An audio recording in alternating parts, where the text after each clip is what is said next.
L'accident vasculaire cérébral, c'est un phénomène extrêmement complexe à comprendre. Donc ça fait assez peu de temps que les gens ont commencé à étudier ça d'un point de vue mathématique, parce qu'il y a énormément de choses à mettre en place pour comprendre toute l'évolution d'un accident vasculaire cérébral.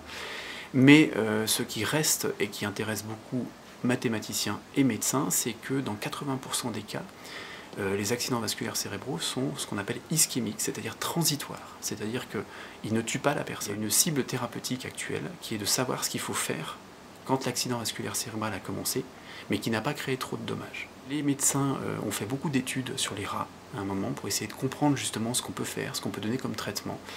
Et les traitements qu'on avait mis au point sur des rats se sont avérés extrêmement dangereux chez les hommes. Beaucoup plus dangereux, quasiment même que l'accident vasculaire cérébral. La question s'est posée alors de savoir, d'essayer de comprendre un petit peu ce qui se passe. Et l'accident vasculaire cérébral, il est multi-échelle, comme j'ai donné des exemples tout à l'heure. Le caractère multi-échelle, on le voit de la façon suivante, c'est que en fait, vous avez énormément de réactions chimiques qui vont se mettre en place, mais il y a surtout une chose, c'est qu'en fait, à l'endroit où se développe l'accident vasculaire cérébral, vous allez avoir les cellules, enfin les neurones, tout ça, vont mourir automatiquement. C'est la partie qu'on appelle la partie nécrosée. Mais malheureusement, une fois que ces cellules sont mortes, il se passe un phénomène qu'on appelle le phénomène de la cascade apoptique. C'est donc en fait que les cellules qui vont mourir vont envoyer des signaux aux autres cellules aux alentours en leur disant « je suis en train de mourir ». Et les cellules aux alentours qui vont recevoir ce signal vont elles-mêmes à son tour se suicider. Donc c'est un phénomène qui est assez complexe, mais qui est normal, puisqu'en fait le principe c'est que demander à des cellules de se suicider, c'est en fait protéger les autres cellules qui sont plus loin. C'est un système assez complexe d'un point de vue médical qui n'est pas toujours entièrement bien compris pour l'instant. Mais en tout cas, ce qui se passe, c'est que vous allez avoir les cellules autour de la zone nécrosée qui vont commencer à se laisser mourir. Donc à diminuer leur volume et petit à petit à attendre la mort et à passer les autres signaux aux autres en disant faites la même chose.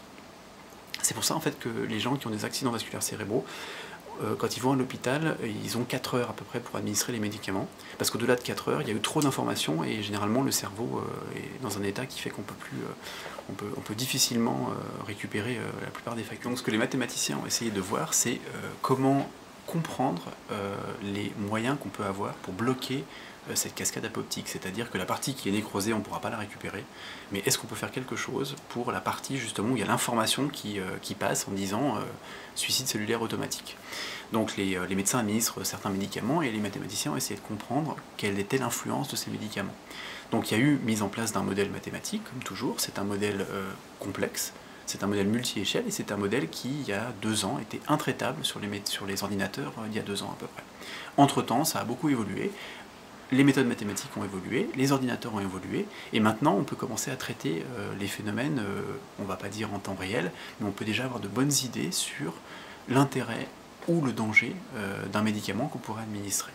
Donc on reproduit sur ordinateur le phénomène, c'est-à-dire qu'on fait démarrer l'accident vasculaire cérébral, et on regarde, en mettant tel ou tel médicament qui a une influence chimique, sur la chimie qui va se passer au niveau du cerveau, quelle va être son influence après au niveau de la récupération de la partie qui est en train de se détruire. Est-ce qu'on va bloquer le phénomène? Est-ce que le phénomène ne va pas se bloquer? Et tout ça, ça a été très très long à comprendre. Et quand on a testé les premiers médicaments sur les modèles mathématiques qu'on avait mis en place, on a réussi à montrer qu'un médicament qui avait été testé 10 ans avant sur des personnes était dangereux en fait, il n'aurait jamais dû être mis en place. Donc il y a eu énormément d'argent mis dans la mise au point de ce médicament, alors que typiquement on aurait pu savoir grâce à l'ordinateur qu'il n'aurait pas fallu puisqu'il était dangereux. Je donne un exemple de l'intérêt de ce type de calcul, puisque à terme on espère pouvoir faire des études à grande échelle et essayer de voir avec les médecins si tel ou tel médicament auquel ils pensent ne servira à rien ou pourrait être efficace.